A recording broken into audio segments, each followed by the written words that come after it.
Hi guys! Welcome back! Pat and Faye nga pala. At samahan nyo kami sa aming year-end ride papunta sa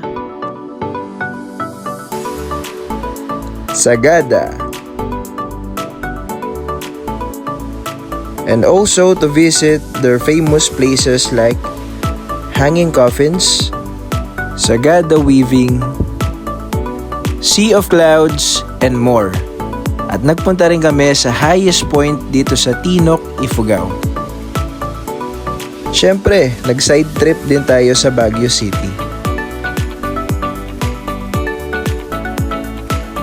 Ride out! Time check, 3:21 AM na kami nakaalis. At dito na kami dumaan sa Bamban, Tarlac na makikita nyo ang napakagandang mga ilaw tuwing gabi. And after almost 2 hours ng biyahe, Villasis, Pangasinan. Dito na rin kami nag-stop over para mag-snacks and mag-coffee. Dahil medyo mahaba-haba pa ang biyahe. La Union Arc. And dito na rin pala kami dumaan sa Cannon Road dahil mas mabilis ang biyahe. At please, mag-iingat always guys. May mga aksidente na naman kaming nadaanan. Here we go. Lion's Head. Second stopover. Nag-siomay muna kami dito sa may Atok, Benguet. At dito rin natin madadaanan ang second highest point. Second highest point at third time na naming nakapunta rito. Tamang chill and enjoy lang sa biyahe at hindi namin napansin na nandito na kami sa Welcome to Mountain Province Art. Konting ingat lang sa biyahe guys dahil may mga ginagawa pang mga daan dito. And after few hours, nandito na tayo. Sagada Town proper. Diretso muna kami dito sa kanilang Tourist Information Center para magbayad ng environmental fee and tumingin ng kanilang mga services. After that, dito na tayo sa Clarence Inn sa ating pag-i-stayan dito sa Sagada. At syempre, tamang food trip lang dito sa Eduardo's Breads and Cakes. We also tried their famous yogurt house na solid 10 out of 10 that you must try. Next ay nagpunta tayo sa kanilang famous Danom Lake na sobrang ganda at nakaka-relax dito. We take a lot of pictures and videos kasi parang nasa ibang bansa ka talaga. Dito na rin kami nagpalipas ng gabi sa kanilang community court with live band pa na sobrang chill and nakaka-enjoy. Siyempre, food trip na naman. We tried another yogurt here na sobrang sarap and kumain din kami ng fishball. One of the memorable things that you can try here is their Petik wines na sobrang maa-amaze kayo pag nagpunta kayo dito. They call this Honesty Bar dahil kayo na mismo ang magsaserve at magbabayad sa inyong kukuning alak. You can try all of their flavors. Kayo nang bahala, half shot or full shot. And dito na lang din kayo magbabayad at kayo na rin na magsusukli sa sarili nyo. Nakaraming shots din kami rito pero solid. Sobrang enjoy and ang sasarap na mga wine nila. Next day, maaga kaming nagising dito para pumunta at subaybayan ang Sea of Clouds dito sa Bros Inasal. Sobrang dilim at sobrang lamig and in-enjoy muna namin itong aming breakfast na napakasarap with this kind of view.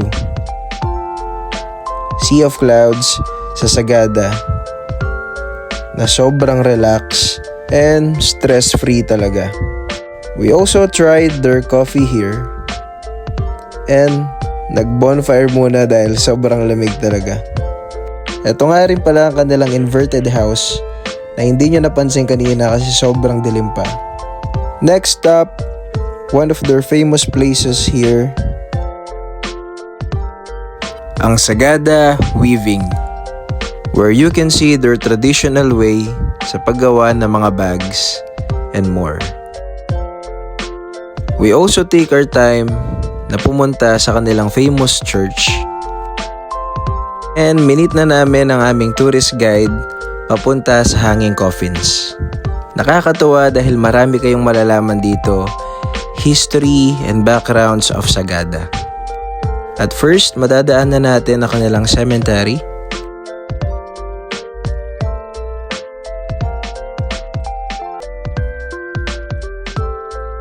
And almost 30 minutes ng trail, konting akyat at baba, nandito na tayo sa Hanging Coffins. Tamang pictures and videos lang. Then after, naghanap na kami ng makakainan dito sa Happy Homes Restaurant. We tried their famous pinikpikan and sisig na sobrang sulit din. Syempre, di mawawala ang dessert. We tried their French crepe, Nutella flavor, and their famous lemon pie. Sobrang busog na namin and namili na lang kami ng mga souvenirs. And ride out. Papunta pala kami sa highest point dito sa Tinok, Ifugao. Sobrang grabe ang lamig and fog dito. Look. Sobrang saya at may halong kaba dahil hindi mo nakikita ang dadaanan nyo. And ito na kami. Highest point elevation dito sa Tinok, Ifugao. Mabilis ang pictures and taking of videos lang dahil sobrang lamig talaga dito at sobrang lakas pa ng hangin, hindi kayo tatagal. Look, matutumba pa yung camera namin dyan. Pero safe naman. Another videos and pictures on this kind of view na sobrang nakaka-relax at siguradong may enjoy nyo rin pag nagpunta kayo rito. We're on our way para sa aming side trip pauwi papuntang Baguio nang makita namin ang ganitong kagandang view. Golden hour. Sobrang relax at nakakawala ng stress. And here you go. City lights. Time check, 7 PM na kami nakarating dito sa Baguio. Overnight stay lang tayo dito para makapagpahinga pauwi sa Pampanga bukas. Tamang lakad and chill lang papunta sa night market. And grabe, sobrang dami ng tao ngayong December guys, kaya kayo nang bahala. Still, we enjoy our favorite foods and drinks here sa Baguio. Early in the morning, naghanap kami ng makakainan and dito kami napadpad sa DJG Eatery. Sobrang traditional ang pagluluto nila na nakalagay pa sa palayok. And sobrang sarap ng kanilang pagkain guys. 10 out of 10. Dane's Bake Shop to try their siomai and toasted siopaw. Syempre, Session Road. Buti na lang hindi pa masyadong marami ang tao dito. We take our time para mag-chill and magpahinga.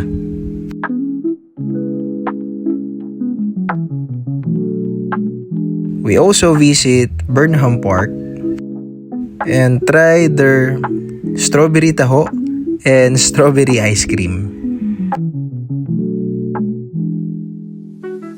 Saktong-sakto pang dessert. Nagpunta rin tayo sa Portavaga Mall to visit their newly open Rishi Coffee Shop na napakasarap at may enjoy nyo rin and may freebies pa sila.